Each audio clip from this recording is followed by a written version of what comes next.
All right, what we're doing is we're using a very sophisticated, specialized video taping equipment here.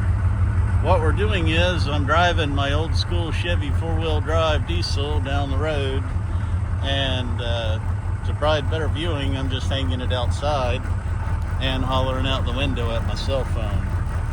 We're going to figure out a way to do this and capture the approach to this really amazing piece of old Florida.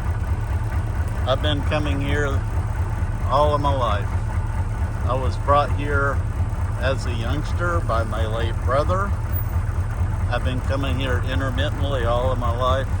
The last time I left this cavern, I had a bad experience and I had to free climb out of this cavern because someone stole our rope. I may delve in and tell that story. It's certainly worthy of telling, but really we're here to show the cavern itself. It's not obvious where we're at. I'm looking at the hill on the other side in the topography here. I think I know where I'm at. Enough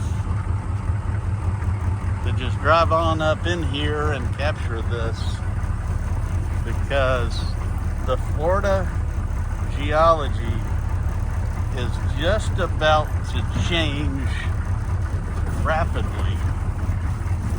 And I think what I'll do is let's just turn the Chevy off and let's just roll with it, because I know where I'm at, I think.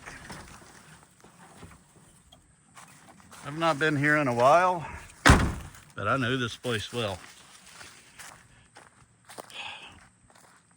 Now, when I come up here, I can already tell it's cooler down in this hollow than where it was just up the road. You can't obviously tell that on film, but I can feel that it's cooler.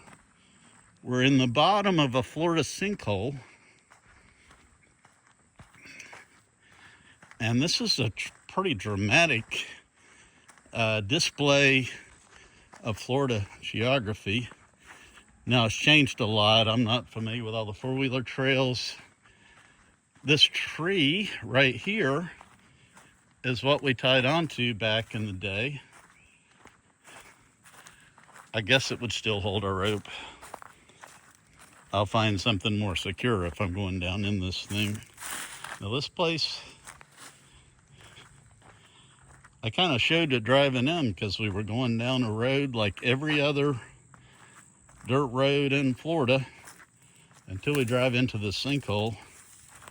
We're already 50 feet below where we were when we were driving the truck.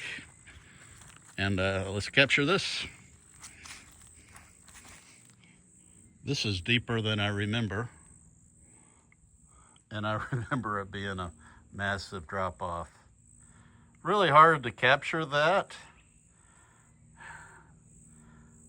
From memory, I thought it was a 50-foot dead drop off to the bottom.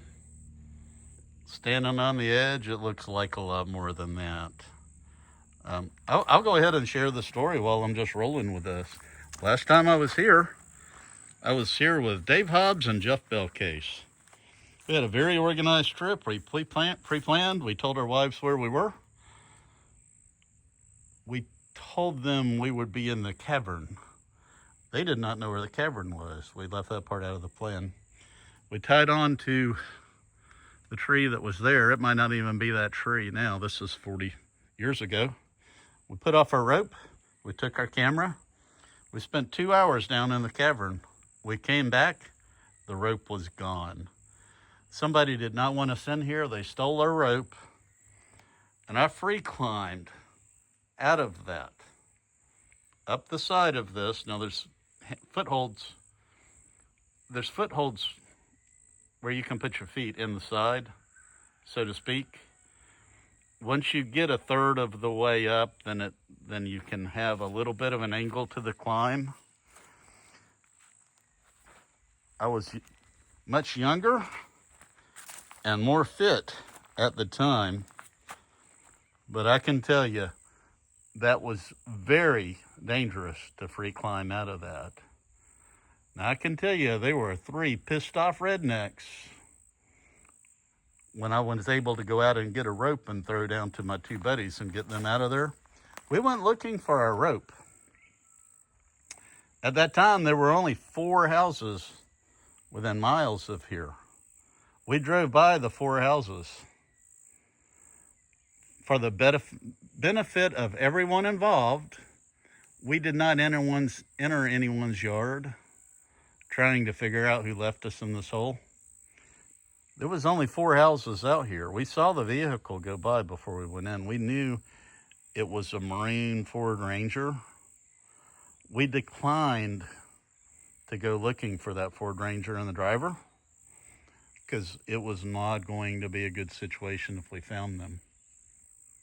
I don't think if I post this up on YouTube and somebody decides to say, oh yeah, I remember stealing that rope, probably a great idea if they just keep that right on to themselves.